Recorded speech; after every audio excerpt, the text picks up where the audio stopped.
Hello Form 3 and B. Welcome to my first recording. I'm recording this video from home, and I want you to be safe and stay at home. So our topic today is writing, and I want to teach about note making.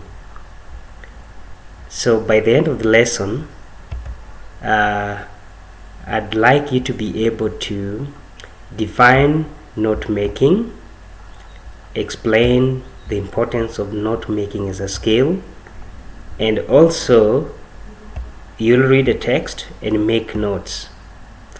So without further ado, I want us to go straight into the lesson. So let's start by the definition. So what is note making? You can define note making as a practice of recording information from another source. So this is the practice of recording information from another source. The source here can be from a book. It can be from notes that you made in school. It can also be from a video that you are listening to, like this, or an audio. But ask yourself this: why should you make notes? Or what's the essence of making notes? So what we aim at is to freeze your mind from having to recall everything. When you record, you are only going to record about the most important, the essential information. That's what you'll be recording or putting down.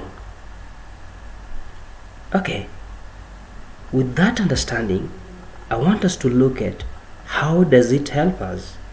Maybe you're asking yourself, why is the teacher telling me that note making as a skill is important?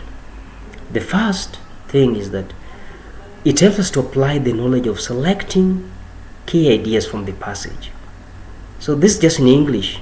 When we reading a passage, we develop that particular knowledge of selecting key ideas, right? It will also help you to organize your work. Okay, so you'll be organizing your work into subtopics or to the points, and this particular organization will help you in regrouping information, okay, that you are talking about. So you group that information, and the ultimate prize for this is that it is time saving and thus very helpful during the examination time. Let's say you're doing a class quiz tomorrow, a summary test. You cannot read everything, but rather you will be reading, let's say, a subject like biology or chemistry, but selecting only key particular points.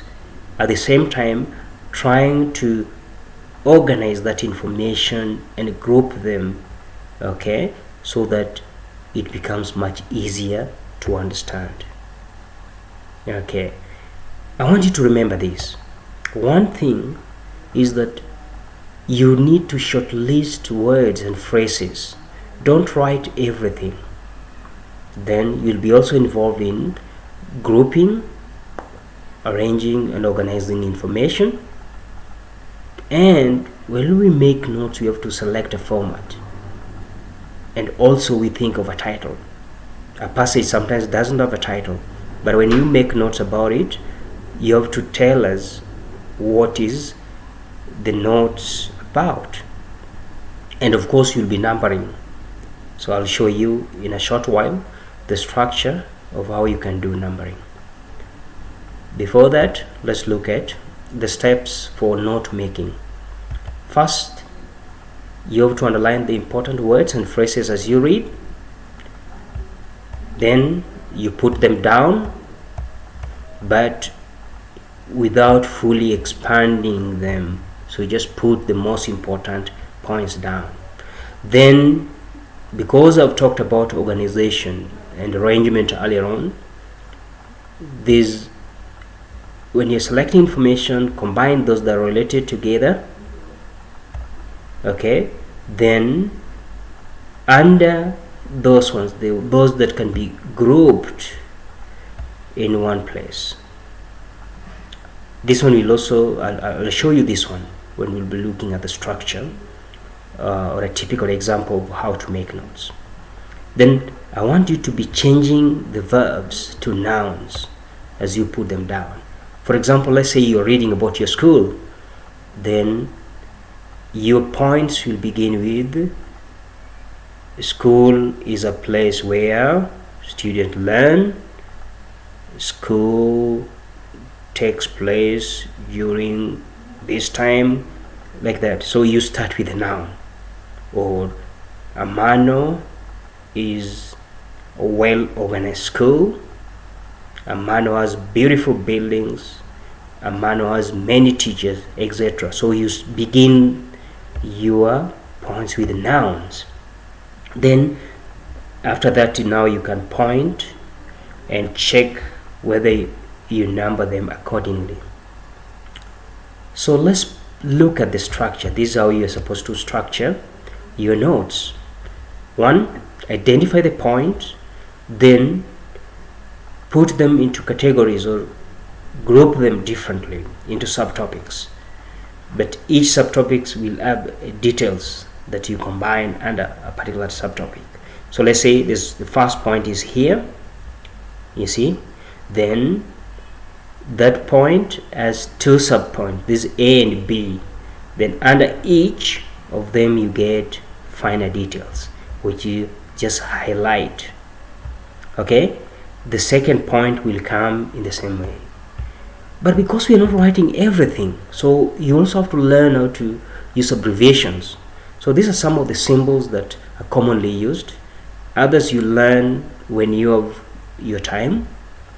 And, at, per, especially, minimum. This can be to, or to. So you learn to write in a shorter way. I want us to attempt this. There's an essay part of just a small excerpt here that I want us to attempt. So the step 1, what you'll do, you'll read. So remember, step 1, you read the excerpt carefully, you underline the keywords and phrases, but remember to ignore long, unimportant, difficult word and examples. That's what you're supposed to do. Okay, this is the passage. I want us to read it together. It's a 2-paragraph passage. There's a very significant problem concerning the Indian society for which someone has to find a solution immediately. While millions of parents are worried about the future of their daughters at an age that blindly adapts to the Western culture, millions of parents of the cities find nothing wrong with it. Growing concern is if it is desirable our youth look alike, speak alike, behave alike our American brothers and sisters. Americans is a glowing culture made collectively by Native Americans, Europeans, and Africans. Its culture is much more open than the culture of Asia, especially India. In America, people are naturals inside and outside, but Indians prefer to be naturals inside, only inside. The great American culture doesn't hide anything from the society, so many things considered taboo in India are quite child's play. In America, Europe no exception. Great. That is our text. A 2-paragraph text talking about India and